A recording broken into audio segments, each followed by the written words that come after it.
TJ, as you guys look back on the last game, why do you think you guys got off to such a slow start? There were a bunch of things in film that we needed to clean up. I think we had a good meeting today and went through a bunch of things we need to do better. So for us, we can't let them get to an early start from behind the three-point line. No easy walk-up threes. So, I mean, they hit a bunch of threes in the first half, and obviously we did a great job in the second half taking that away. So, yeah. Anything else? No.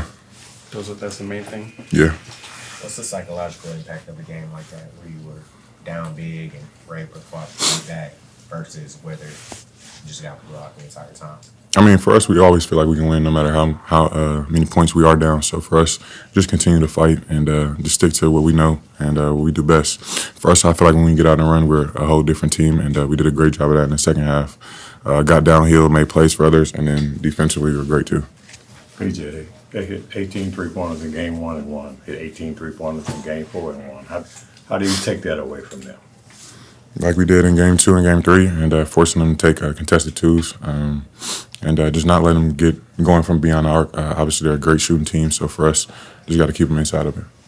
I know you haven't been dealing with the injuries as much as some of the other guys, but even from your perspective, the extra day off, how much can that help you, any of these guys, get just that much healthier and more ready for game 5? It's great. I mean, it's more time to prepare, more time to get what you need, get treatment, get settled in, get film, whatever you need to do to get better and prepare for the next game. I feel like having an extra day is great for us. Does it seem strange? You're in the Western Conference playoffs, and right now there's no LeBron, no Curry, no Durant. Is the changing of guard happening in front of our eyes?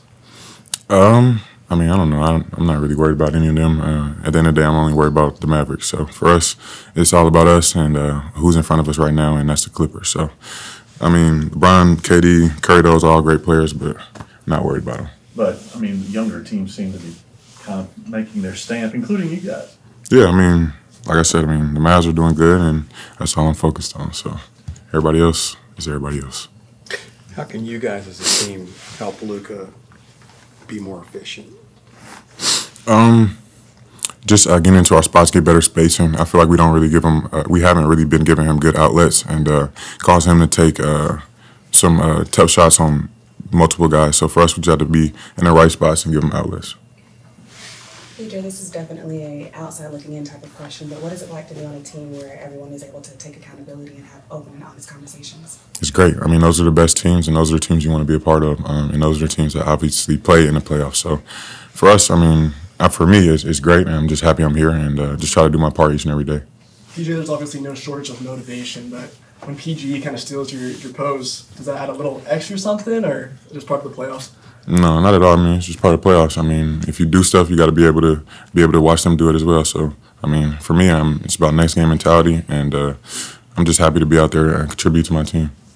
PJ, your first 2 playoff games in the AAC, what was it like to play in front of your home crowd?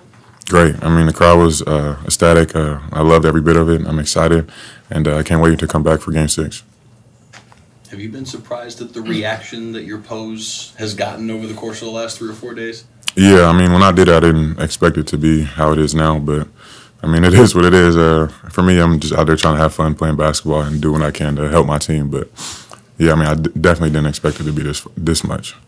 You see any T-shirts yet? Or just... Yeah, there were some T-shirts last game, but everybody's been telling me I need to put it on the shirt, but I haven't even been focused on it. So, for me, just trying to go out there and have fun. What's the best reaction that you've got? Has somebody reached out to you about it? Is there a story that kind of goes along with it that's maybe the funniest piece of it for you? I think it's all funny. I mean, for me, like, my phone's still blowing up about it, and, like, everybody's DMing me, putting me in stories, just mentioning me everywhere. So, for me, I mean, it's just fun. It's just a part of the game for me, and I just love to go out there and show my emotion. What does it mean to have, speaking to pose, like, your teammates? They just have your back so much on that. What does that mean to you? It means the world to me. I mean, obviously having a group of guys like this and being able to go out there and fight for them, and they fight for me as well. So just for them to be able to have my back is just me just being a happy teammate and just feel good about it. In the spirit of fun, I asked Daniel what song he thought went with the pose. He said The Biggest by Bossman D'Lo. What song come to mind for you? Mr. Posh Scraper by Bossman D'Lo. That's where I got it from, so, yeah. You familiar with Run DMC? Yeah, for sure. My parents used to listen to him back in the day, but Touche. I think you might have just lost a couple minutes of PT with that. Yeah, in fairness, Kid opened himself up for that. Yes, he did. Thank y'all. Let's go with the medical. Luka has a sprained knee. He's probable for tomorrow. Timmy just had a setback, so he's going to be reevaluated, but he's questionable. And then Omax is out. Timmy had a setback during that little stay ready game? Yeah. Okay. Yeah. So they'll reevaluate him and see how he feels. How much was Luke able to do today? Everything. Okay. Jason, they scored 18 3-pointers in the game one and also 18 in game 4. How do you guys run them off the 3-point line? Yeah, I think looking at game 2 and 3, just being able to understand that 3 is important for them, and we got to do a better job, especially early in the game. How do you guys, as coaches and the players as well, help make things easier for Luka? I mean, he always has to work for whatever he gets, but is there a way that you guys can help him simplify things? Yeah, well, it's simple now. You got to give.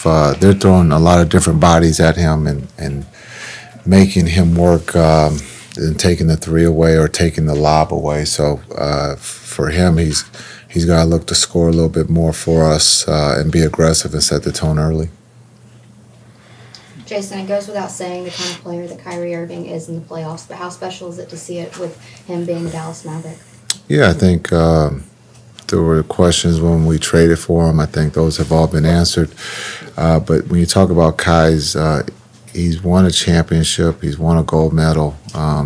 He's a winner, and for us to have him is big. And we saw that in Game 4. His ability to lead the guys when things weren't going well. We just stayed the course, and he kind of led us there by getting us going offensively and just kept us calm. His calmness is one of the big things you need this time of year, where you don't panic, and he's one that never panics. He's always figuring out a way to get back in the game or control the game, and that's what you need this time of year. If a team is going to have a long playoff run, often there's kind of a crossroads games, and that happened to you guys in 2011 with Portland. What do can you use that as maybe a history lesson, or point out how important it is to bounce back, or kind of galvanize from a tough loss like you guys had the other day? Yeah, I think you learn from your wins, you learn from your losses, and Game 4 we learned. I mean, we fought and got back into the game, took the lead. But there were things that led up to that we can't do, and it was kind of like Game 1. We had a bad quarter, the first quarter, but you can't have bad quarters, at this time of the year, especially against the Clippers. They're a very good team, and again, being able to take the threes out. But a lot of times in series, there's swing games. A lot of guys look at 3 and 5 as swing games, and so. We're going on the road. This is a swing game. The winner controls the series, and so we got to find a way to win on the road. Coach, we saw Exum during the 5-on-5. Do you see him making more of an impact in the series moving forward? Or? Yeah. I look for Exum. We were hoping that Timmy was going to get back. We'll see how he feels tomorrow, but looking at what Exum, I think he's going to have a big part in Game 5. Up to this point, he hasn't been up to his standards, but we trust that he's going to be really good in Game 5. Jason, every career has its challenges. How do you maintain and stay grounded during the ebbs and flows of being a head coach in the NBA? That's a great question. You just have to be consistent, and when you look at telling the truth to your players, even if they don't want to hear it or don't like it, being consistent with the truth, and then being supportive when things aren't going well. You got to be there to support them, not when things are going good. It's easy to be supportive, but when things aren't going good, just being able to be there to help them, give them the answers, to help them fight through a tough time and see them bounce back. And when you can see them smile, you know that they're going in the right direction. What did you think of Luka's comment the other night after the game that he feels like he's letting Kyrie down? Yeah, that's his opinion. He's doing everything he can for his teammates, And so, but that's his opinion. You got to respect that. And so that's something that he's not letting anybody down. He's playing. You're gonna make some shots. You're gonna miss some shots, and that's just part of basketball. But we believe that when it comes down to it, he's gonna be there to deliver, and we got a chance on the road in Game 5 tomorrow. When a guy's having that kind of emotion, that kind of thought process, how do you pour into a guy? How do you coach a guy through that kind of feeling and that kind of moment? You move on to Game 5. That's as simple as it gets.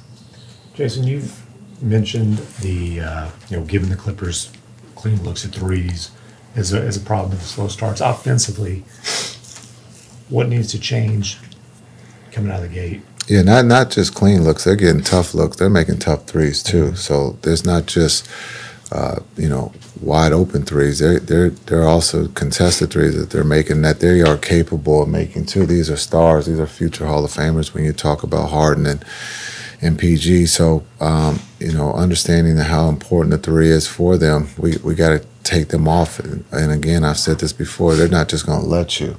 And so you got to live with some that they're going to make. But again, we can't. 7 for 10. We got to do better, and we got to expect that he's not going to. PG is not going to wait. In Game 5, he's going to come out aggressive. So we got to match that. And then on the offensive end, slow starts typically aren't much of an issue there because Luka tends to light it up in the first quarter. What do you got? What needs to change for you guys in the first quarter as opposed to Game 1, Game 4? Yeah, I think you look at some of the bunnies or the open shots that we miss, we normally have made. So hopefully we can make those in Game 5. Jason, what does it say about the Western Conference when KD and LeBron and Steph, between them, won one playoff game this year, and they're all already out? Who's that? KD, LeBron, and Steph Curry. They won one playoff game between them this year, and they're already out of the playoffs. What does it say about the West? Tough. West is tough. You look at Denver, they were in a dogfight with the Lakers. The Lakers led at halftime of every game and came up short. It's tough.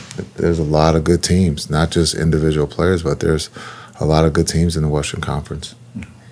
Coach, after last game, you said threes killed us, which was true for sure. When James Harden is just going to the floater consistently over and over in the fourth quarter, is that something you're prepared to just keep living with and keep trying to take away the three, or will there be an adjustment there? Yeah, we're going to live with that. Threes hurt you or can beat you. Twos in this league don't beat you. Gives you an opportunity. We just got to make it tougher on him with the twos. We can't just lay or give him free layups. He's too good. So we have to do a better job on the ball with him. Multiple ties in the series. What's the temperature like in the locker room? You would have to ask them that. I don't go in the locker room here, so. But it's good. The vibe, the energy is good. We know what we have to do, so we'll head to LA this afternoon and get ready to play them tomorrow. All right. Thank you, Appreciate everybody. it. Thanks. Thanks.